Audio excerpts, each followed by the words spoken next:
If you know this word, put your hand up. Teachers in Regina and Saskatoon spend 80% of their day in the classroom teaching students.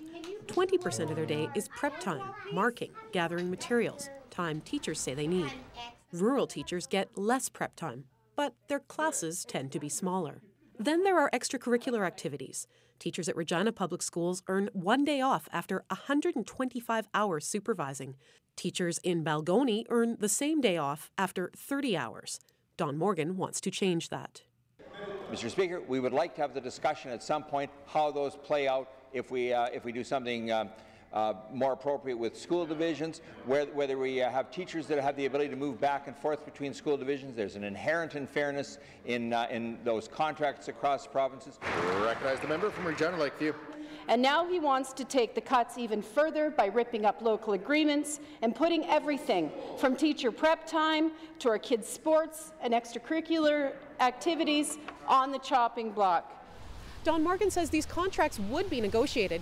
He says it's just that a science teacher in one location should have roughly the same wages and compensation as a science teacher anywhere else in the province.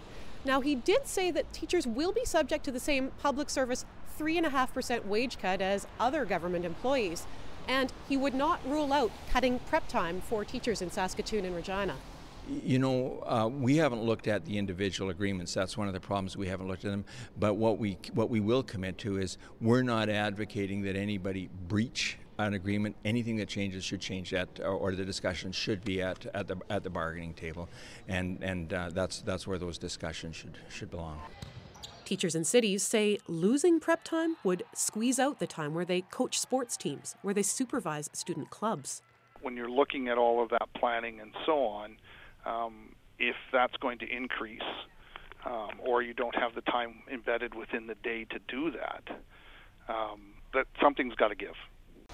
The Saskatchewan Teachers Federation says teachers have yet to be consulted in a meaningful way on this. Their contract expires this summer, and teachers say they'll be watching next week's provincial budget to see what lies ahead for them and for their students.